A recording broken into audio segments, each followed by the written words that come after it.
C'est un des records de longévité pour un premier ministre au Sénégal. Plus on endure, au besoin en avalant des bois, parole du recordman nommé Abdou Diouf, plus on dure. Mohamed Boun Abdallah Dionne va-t-il continuer après les législatives du 30 juillet?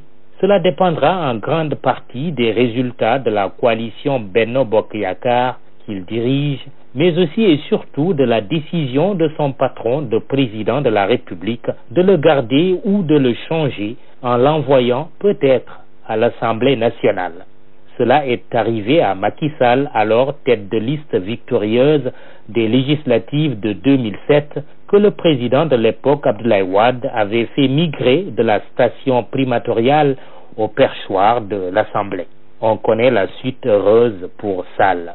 Chacun son destin, dit-on. Mais le destin, ça se provoque aussi, surtout en politique.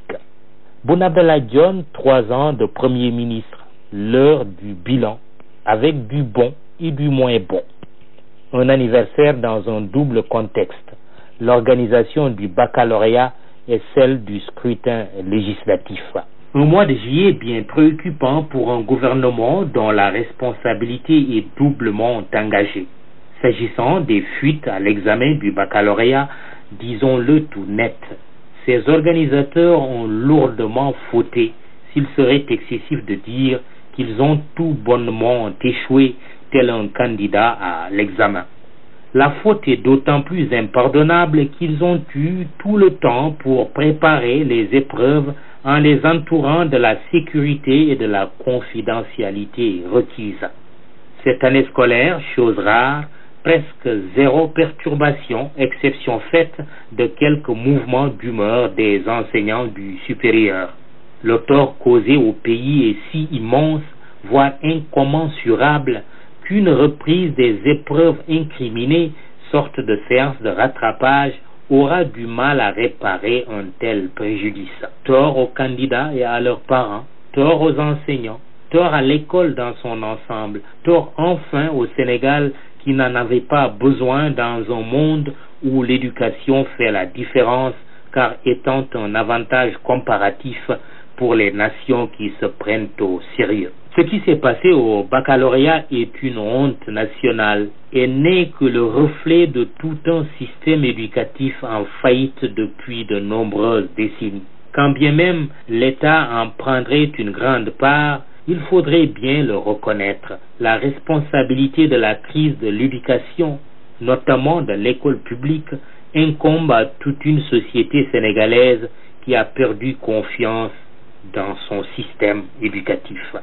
À quoi servent finalement les États généraux et autres assises nationales de l'éducation et de la formation si leurs belles conclusions restent lettres mortes? Le renforcement du capital humain étant une des conditions préalables de l'émergence, l'éducation est donc à prendre au sérieux, à moins que le gouvernement ne veuille dire adieu à son si cher PSE. Tout cela, tout ce que vous évoquez, ça n'honore personne.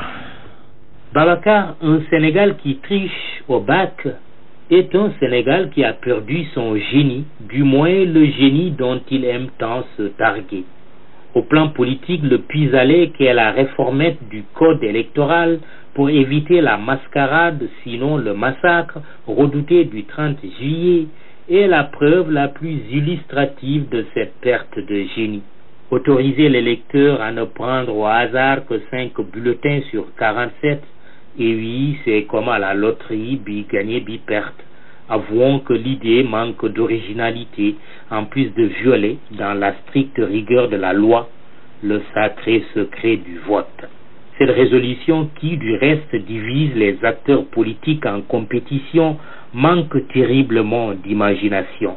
Si c'est le souci d'éviter la lenteur du vote, et par conséquent un faible taux de participation qui a inspiré la modification du code électoral, ce qu'on semble oublier, c'est que l'électeur mettra aussi du temps à chercher son bulletin préféré plus 4 parmi la montagne de 47 bulletins.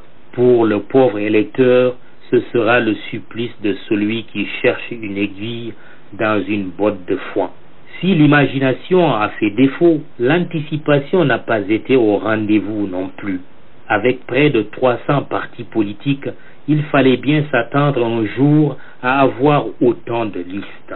Le bulletin unique, faute de mieux, réclamé depuis plusieurs années, aurait pu nous éviter cette solution qui n'en est pas une.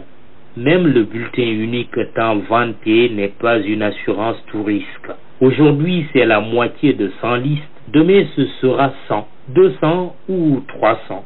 Que fera-t-on en ce moment? Le bulletin unique ne peut être que la dernière étape de tout un processus d'assainissement et de rationalisation du paysage politique.